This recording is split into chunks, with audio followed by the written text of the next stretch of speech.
Por la palabra fueron creados los cielos y la tierra. Toda persona que ha venido a este libro con un corazón dispuesto para aprender, escudriñar, para luego enseñarla, su vida ha sido transformada por completo. Por eso, preparémonos, abriendo nuestros corazones y nuestras Biblias para comenzar un tiempo en su palabra. Bienvenidos.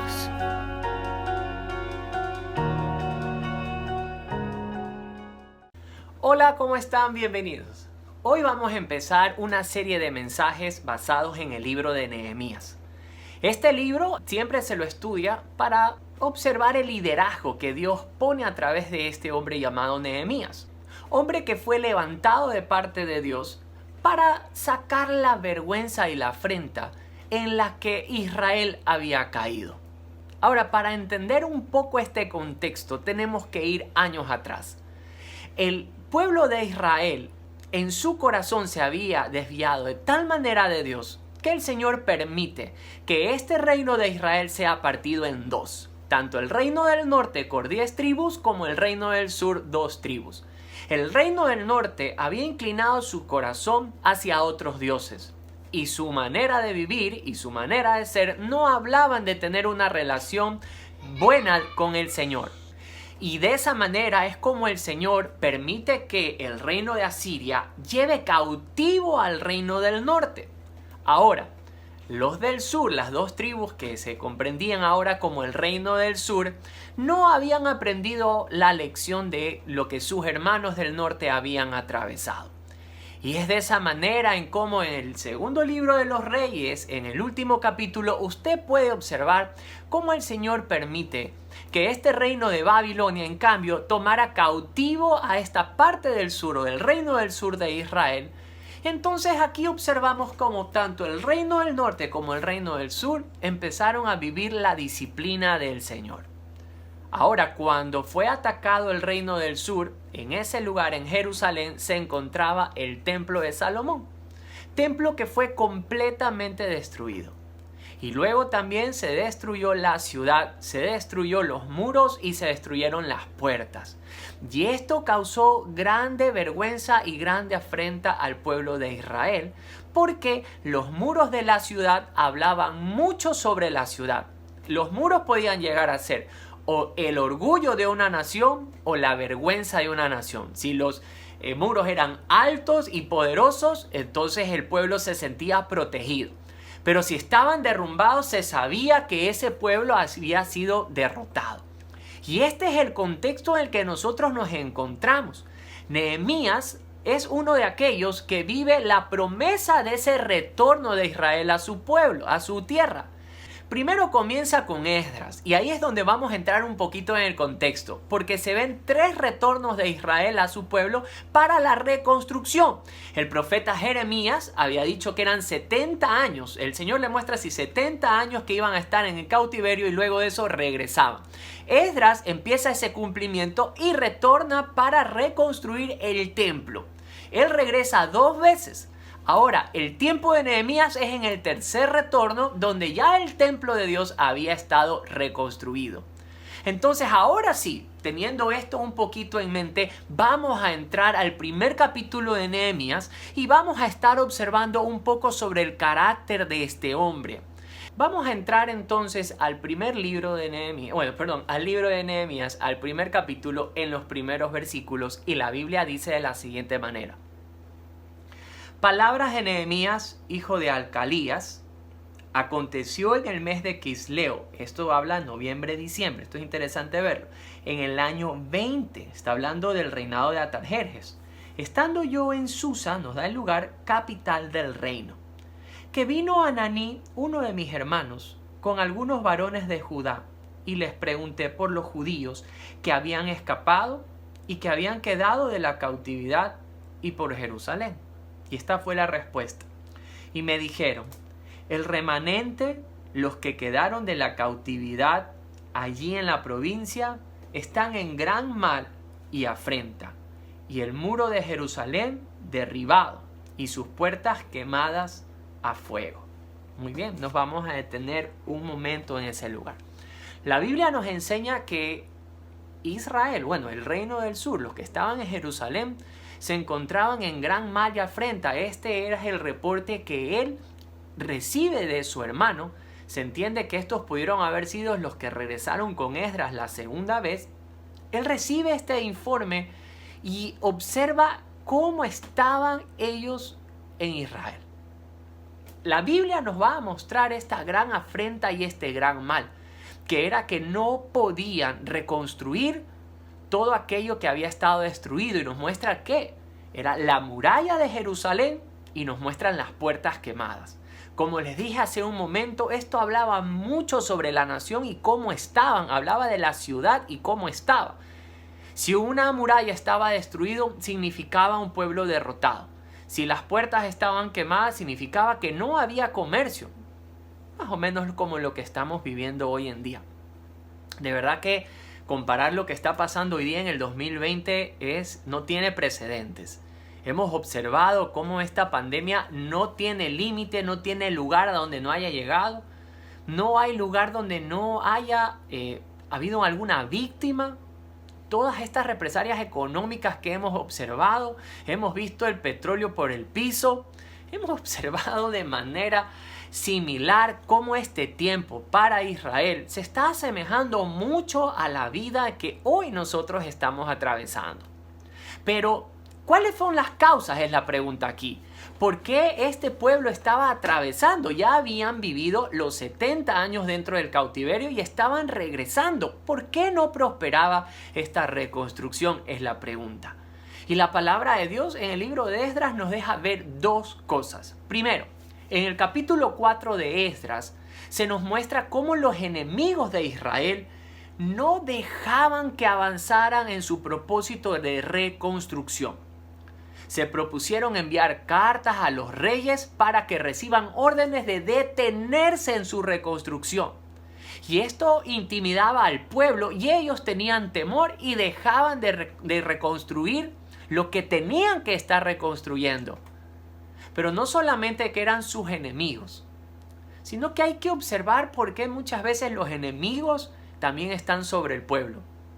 Y el capítulo número 9 de Esdras nos deja observar un dato interesante en la vida de Israel. Yo quisiera que usted me acompañe un momento. Y vamos a estar en el capítulo número 9 de Esdras desde el versículo número 6. Pero antes, recordemos esto. El Señor ya había permitido que Israel regrese a su tierra porque habían pasado los años del cautiverio.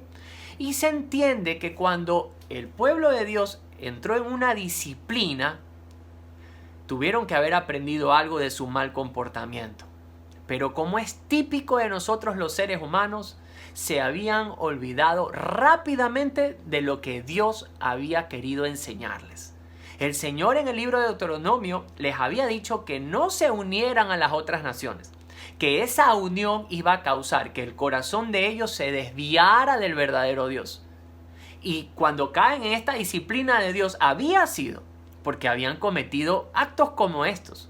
Y veíamos a un Israel que no tenía dioses hechos de artefactos o de metales, cómo sus corazones empezaron a inclinarse a esto de aquí. Y eso fue el motivo de su cautiverio. Pero Esdras nos deja ver que vuelven a caer en ese error y esta es la oración de Esdras delante de Dios. Observémosla juntos. Mas después de todo lo que ha sobrevenido a causa de nuestras malas obras y a causa de nuestro gran pecado, ya que tú, Dios nuestro, no nos has castigado de acuerdo con nuestras iniquidades y nos diste un remanente como este. ¿Hemos de volver a infringir tus mandamientos y a emparentar con pueblos que cometen estas abominaciones? ¿No te indignarías contra nosotros hasta consumirnos sin que quedara remanente ni quien escape? Oh Jehová, Dios de Israel, tú eres justo. Pues que hemos quedado un remanente que ha escapado como en este día, henos aquí delante de ti nuestros delitos, porque no es posible estar en tu presencia a causa de esto. Observamos en ese momento cómo el corazón de este hombre Esdras se sentía confundido, no podía entender cómo luego de haber pasado 70 años en cautiverio, disciplinados bajo la mano del Señor, cómo ellos regresan y nuevamente estaban cometiendo lo mismo que fue lo que los sacó de ahí. Y esto es tan típico de nosotros los seres humanos. Tenemos una mente que nos olvidamos tan rápido de lo que Dios nos quiere enseñar a través de las pruebas. Y es que las pruebas siempre van a traer un propósito de enseñanza a nuestra vida. Pero es tan común en nosotros que una vez que Dios responde, nos olvidamos de lo que Él nos quiso enseñar. Y es por eso que cuando nosotros estamos en las pruebas, clamamos a Dios, buscamos a Dios y cuando Dios responde nos olvidamos de Él. Recuerdo tanto un episodio de unos leprosos que se acercan al Señor pidiéndole que por favor les sanara de su lepra. El Señor responde a la petición y les sana y la Biblia dice que eran 10. Pero cuando recibieron la sanidad, solo regresó uno a darle gloria. Y los otros 9, como muchos de nosotros, nos olvidamos de lo que Dios quiere enseñarnos a través de la prueba. El pueblo de Israel no solamente que se estaba uniendo nuevamente a aquellas personas que el Señor le ha dicho, hey, no tengan parentela con ellos, su corazón se va a desviar de mí, sino que cuando ellos regresan en este tiempo con Esdras, también se ve, y un contemporáneo es el profeta Ageo. Cuenta el libro de Ageo que el pueblo de Israel vio cómo se detuvo la construcción por un tiempo del templo de Jerusalén. Y ahí lo habían dejado. Y empezaron a construir sus propias casas y a adornarlas. Y la palabra que viene a través de Ageo es, hey, ustedes dicen que no es tiempo de reconstruir el templo de Jerusalén, pero sus casas están recontra bien. Cuando estamos observando esto, habla mucho de cómo estaba la relación de este pueblo con su Dios, porque el templo hablaba de eso. Era el lugar de encuentro con Dios. Ellos ya no querían, ya habían regresado a Israel, pero no querían nada con el Dios de Israel. Por eso es que habían dejado abandonado ese templo por un buen tiempo, hasta que el Señor levanta el espíritu de un hombre llamado Zorobabel y empieza la reconstrucción de este templo. Pero el Señor a través de Ageo les empieza a decir, esto es lo que ustedes tienen que cambiar en sus caminos. Y se parece tanto a nosotros. Medio las cosas van mejorando y ya como que nos olvidamos de lo que Dios quiere enseñarnos en este tiempo. Esta es la descripción de la afrenta que Nehemías recibe como informe cuando vienen de Jerusalén. Pero ¿cómo actúa el corazón de este líder? ¿Cómo él recibe? ¿Qué es lo que hace apenas él escucha esto de aquí? Observémoslo nosotros mismos. Cuando oí estas palabras, me senté y lloré, e hice duelo por algunos días, y ayuné y oré delante del Dios de los cielos. Y te dije, te ruego, oh Jehová, Dios de los cielos, fuerte, grande y temible, que guarda el pacto y la misericordia a los que le aman y guardan sus mandamientos. Observar la manera en la que Nehemías habla con Dios nos deja ver mucho lo que hay dentro de su interior. Él era copero del rey. Esto significaba que él gozaba de muchos privilegios. De hecho, él tuvo que haber estado súper bien en el lugar donde estaba. Pero cuando él escucha cómo estaba su pueblo, a pesar de que estén miles de kilómetros lejos, él se compadece, él tiene este dolor dentro de su corazón y empieza a orar. No solamente que ora, sino que nos deja ver la intensidad de su oración y de la preocupación que él tenía dentro de sí. Por eso es que él coge y aparta un tiempo para orar, para ayunar, porque tenía en su corazón la aflicción. En estos días recibí una invitación de un amigo pastor y él hacía una reflexión muy interesante y él decía cómo el 1 de mayo, que es Día de los Trabajadores aquí en Ecuador, no se va a poder trabajar. ¿Cuántas personas van a estar sin un sustento en ese día? Y ¿saben qué? Él convocó a un ayuno y él dijo, yo creo que es tiempo de actuar de la misma manera en la que Nehemías actuó y ponerse en los zapatos y no solamente escuchar cómo están las cosas, sino que la aflicción la hizo propia. Y esto es lo que Nehemías hizo aquí. La aflicción, la afrenta que ellos estaban viviendo, él la hizo propia. Y él buscó el rostro de Dios. ¿Para qué? Para interceder por ellos y para pedirle a ellos. Y miren, aquí hay algo interesante. Nehemías no era profeta, no era un sacerdote, pero no era un hombre que desconocía a Dios. Y habla los atributos de Dios. Él dice, tú eres un Dios santo, eres un Dios grande, fuerte, temible. Él describe a Dios. Pero también se acuerda de algo. Se acuerda de la grandeza de su misericordia. Y eso es lo que Nehemías va a apelar. Va a apelar a la misericordia de Dios a favor de su pueblo Israel. Observemos lo que dice el texto. Esté ahora atento tu oído y abierto tus ojos para oír la oración de tu siervo que hago ahora delante de ti día y noche por los hijos de Israel tus siervos. Y confieso los pecados de los hijos de Israel que hemos cometido contra ti. Sí, yo y la casa de mi padre hemos pecado. En extremo nos hemos corrompido contra ti y no hemos guardado los mandamientos, estatutos y preceptos que diste a Moisés tu siervo. Observar esto de aquí es impresionante, porque nos habla de un hombre que no solamente había escuchado el mal, que se apropió del dolor que estaban viviendo aquellos judíos, raza propia, sino que cuando va a hacer oración, confiesa los pecados como propios. Y esto nos deja ver bastante del corazón de este hombre. Recuerdo en una ocasión el Señor pone una parábola sobre el fariseo y el publicano.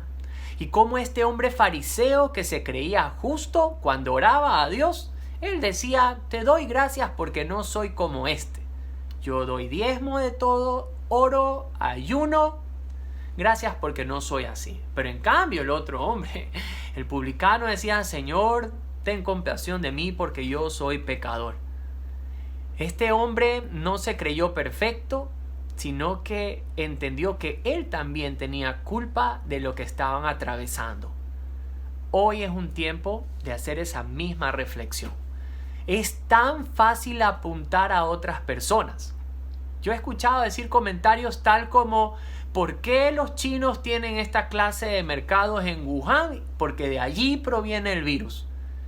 He escuchado decir cosas como, ¿por qué los gobernantes se toman tantas fotos y quieren figuretear y hacer todas estas cosas políticas? ¿Y por qué no hacen lo de acá? ¿Y por qué no hacen esto de aquí? Y empezamos a culpar a todo el mundo cuando no observamos qué es lo que nosotros estamos haciendo para que esto también sea causa.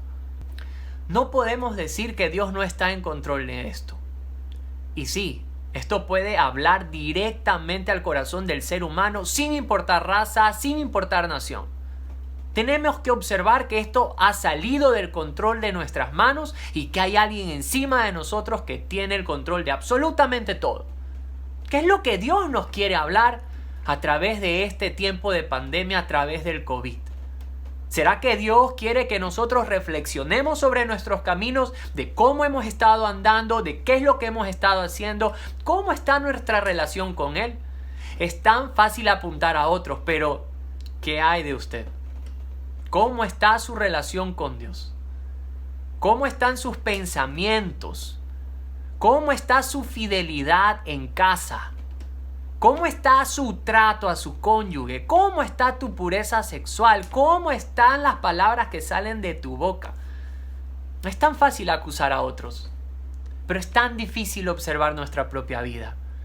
Y es que en el problema en que hoy nos encontramos, tenemos que ver que nosotros también somos culpables si es que esto es una disciplina del Señor hacia el mundo entero. ¿En qué estamos aportando para que esto haya venido a nuestra vida? No podemos simplemente acusar a otros, sino que si un verdadero corazón nace en este tiempo, va a observar qué es lo que nosotros hemos hecho y cómo están nuestros caminos. Nehemías, cuando confiesa, él dice, Señor, he pecado contra ti. Mi pueblo, mi padre, hemos actuado impíamente contra ti. Y esta es una oración que lo vemos en varios líderes. Esdras oró así. El mismo profeta Daniel oró de la misma manera cuando él recibe una revelación del Señor y le deja ver lo que iba a pasar a su pueblo. Es en ese momento en que él busca el rostro de Dios y dice las siguientes palabras. Vamos a capítulo 9 de Daniel. Y volví mi rostro a Dios, el Señor, buscándole en oración y ruego, en ayuno, cilicio y ceniza.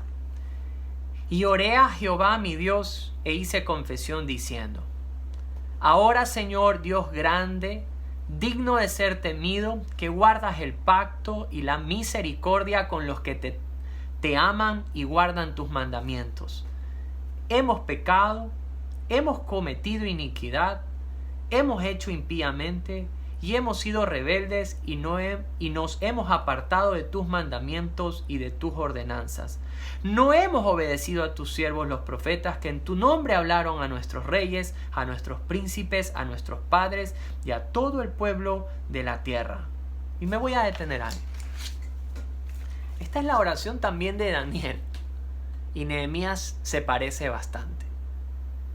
Yo creo que es un tiempo de reflexión. Es un tiempo de observar cómo están nuestros caminos en vez de ver los caminos de otros. Esta oración que Nehemías hace tuvo un efecto grande y hermoso en el tiempo de restauración de Israel. Y creo firmemente que si nosotros nos volvemos en oración con ese mismo corazón, entendiéndonos culpables también en cómo hemos aportado para que el mundo esté como esté, si nos regresamos de manera genuina a nuestro Dios, miren lo que Nehemías acota y apela en su oración también al Señor. Y regresamos al capítulo número 1. Dice en el verso número 8: Acuérdate ahora de la palabra que diste a Moisés tu siervo, diciendo: Si vosotros pecareis, yo os dispersaré por los pueblos. Pero si os volviereis a mí y guardareis mis mandamientos y los pusiereis por obra, aunque vuestra dispersión fuera hasta el extremo de los cielos, de allí os recogeré y os traeré al lugar que escogí para hacer habitar allí mi nombre. Ellos pues son tus siervos y tu pueblo, los cuales redimiste con tu gran poder y con tu mano poderosa. Nehemías lo primero que hace es confesar. Tiene una oración de confesión. Él se declara pecador, declara que lo que él también está pasando también es culpa de él, porque él se entiende pecador. Pero él apela a la misericordia de Dios y le dice: Señor, acuérdate.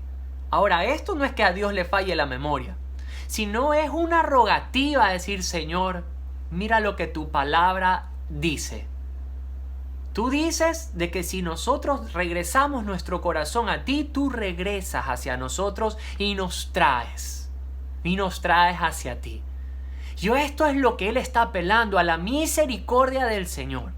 Bien dice la Escritura que Él es lento para la ira, pero Él es grande en misericordia. Y eso es a lo que Él está apelando, a la gran misericordia de Dios. Él está diciendo: Señor, queremos regresarnos a ti, tú regresa también a nosotros. No solamente que hace esto, sino que reconoce que esto no es posible por obra de hombres. Solo Dios puede hacer algo como esto. Por eso Él trae a la memoria y mire lo que dice. Le dice: ellos pues son tus siervos y tu pueblo, los cuales redimiste con tu gran poder y con tu mano poderosa. Él le recuerda el tiempo del Éxodo, cuando Israel estaba esclavo en Egipto, y fue la mano poderosa de Dios que los rescata. La obra de un corazón transformado, de un pueblo transformado, solamente puede ser hecha por Dios. Y esta es la oración de este hombre. Él estaba orando, y el capítulo número 2, aunque me adelanto un poco, vamos a ver que Dios le responde favorablemente a esta oración. y cómo se le permite ir a Jerusalén y cómo se le otorga absolutamente todo para que pueda reconstruir los muros y las puertas, que era lo que traía vergüenza a ese pueblo. Pero aquí hay que hacer una pregunta para ponerlo como una aplicación a nuestra vida en nuestros tiempos. Dios no es que quiere levantar una muralla hoy en el mundo o que quiere levantar las puertas del comercio. Eso es una simple añadidura. Dios quiere traernos a Él. Cada vez que observamos la Escritura es Dios buscando al hombre para que haya una reconciliación en su relación. Viene a mi mente la historia de un hombre llamado Cornelio. Este era un hombre centurión, tenía un rango en Roma, y usted lo va a ver en Hechos capítulo número 10. La Biblia enseña que este era un hombre piadoso, pero el trabajo en el que él tenía no tuvo que haber causado ciertas anécdotas de las que Cornelio se tuvo que haber sentido orgulloso. Por su posición y por su profesión, él tuvo que haber hecho cosas de las que nunca se tuvo que haber sentido bien. Y la Escritura nos deja ver que este hombre empezó a buscar a Dios en oración y Dios le responde a través de un ángel y le dice: ve y busca a un hombre llamado Pedro y él te dirá lo que debes de hacer. Y la Biblia nos enseña, no nos muestra qué es lo que él estaba orando, pero sí la respuesta, porque Pedro le trae el evangelio. Él trae una gran noticia a la vida de Cornelio. En el tiempo de Nehemías, Dios está restaurando estas murallas y está restaurando las puertas, pero nuestra promesa ya no es de algo físico o algo aquí en la tierra. No es que hoy tenemos que buscar a Dios para que la economía crezca, para que todo el mundo... No. Aquí hay una enseñanza mucho mayor para este tiempo y que no podemos dejarla pasar. Este hombre Cornelio puede ser un ejemplo para nosotros de buscar a Dios en oración y cómo Dios le empieza a responder. ¿Y cuál fue la noticia que le trajo Pedro a este hombre Cornelio? Observémoslo en el capítulo 10 de Hechos. En el versículo número 34 leemos lo siguiente. Entonces Pedro, abriendo la boca, dijo: en verdad comprendo que Dios no hace acepción de personas, sino que en toda nación se agrada del que le teme y hace justicia. Dios envió mensaje a los hijos de Israel anunciando el evangelio de la paz, que es por medio de Jesucristo, que es Señor de todos. Me voy a detener un momento aquí. La palabra o la frase evangelio de la paz es lo que nosotros tenemos que entender hoy. Porque el evangelio de la paz, si lo observamos en Romanos capítulo número 5 o en 2 de Corintios 5, nos habla de reconciliación con Dios. Lo que hoy es anunciado, la promesa que es dada para nosotros es obtener reconciliación con Dios. ¿Recuerdan en los tiempos de Esdras, de Nehemías, cómo el templo estaba caído y cómo no lo querían restaurar? Esto hablaba mucho de su relación con Dios. Dios está más interesado en esa relación eterna que usted y yo podemos tener con Él.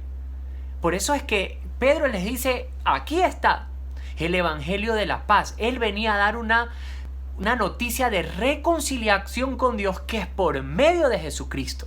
Sigamos. Vosotros sabéis lo que se divulgó por toda Judea, comenzando desde Galilea, después del bautismo que predicó Juan.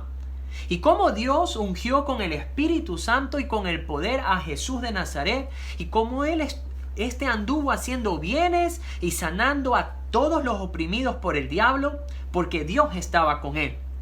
Y nosotros somos testigos de todas las cosas que Jesús hizo en la tierra de Judea y de Jerusalén, a quien mataron colgándole de un madero. Y a éste levantó Dios el tercer día e hizo que se manifestase no a todo el pueblo, sino a los testigos que Dios había ordenado de antemano, a nosotros que comimos y bebimos con él después que resucitó de los muertos. Y mandó que prediquésemos al pueblo, que testifiquésemos que él es el que Dios ha puesto por juez de vivos y muertos. De este da testimonio todos los profetas, que todos los que en él creyeren recibirán perdón de pecados. Pedro trae aquí el evangelio. Él les dice y cuenta sobre la cruz, sobre el madero. Significa, de esta manera es que Cristo muere. La cruz significa, Él carga en la cruz, en su cuerpo, el castigo por mis pecados. Cuando Él habla de su muerte y luego habla de su resurrección, habla de que la ofrenda, la resurrección habla de que la ofrenda de que Jesucristo se haya entregado por mis pecados fue aceptada. La Biblia enseña que Jesús vendrá como juez de vivos y muertos. Querido amigo, usted que me está viendo del otro lado del televisor, hay una enseñanza mucho más grande a través de este tiempo del COVID. Y es que Dios está llamándonos a un tiempo de reconciliación y no podemos echarle la culpa a un mercado en la China. No. ¿Qué es lo que nosotros hemos hecho para estar distanciados de Dios de esta manera? Pero hoy se nos ofrece un camino hermoso y una promesa, ya no de reconstrucción de muros y de puertas, sino de una reconciliación con Dios. Pedro le está hablando de la forma. Cristo toma el castigo que merecíamos. La resurrección habla de que la ofrenda de la muerte de Jesús fue aceptada y que esto trae reconciliación para el día en que Jesucristo regrese para juzgar a vivos y muertos. Amigos, va a haber un tiempo donde usted y yo tendremos que presentarnos delante de Dios y tendremos que presentar nuestras obras. De hecho, Él ya las conoce.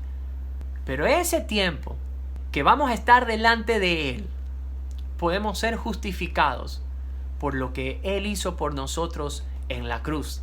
La Biblia enseña, el verso número 43, que de esto estaban dando testimonio los profetas, de esto es lo que ellos estaban dando testimonio también, que todo aquel que en Él creyere obtendría el perdón de pecados. Significa reconciliación con Dios.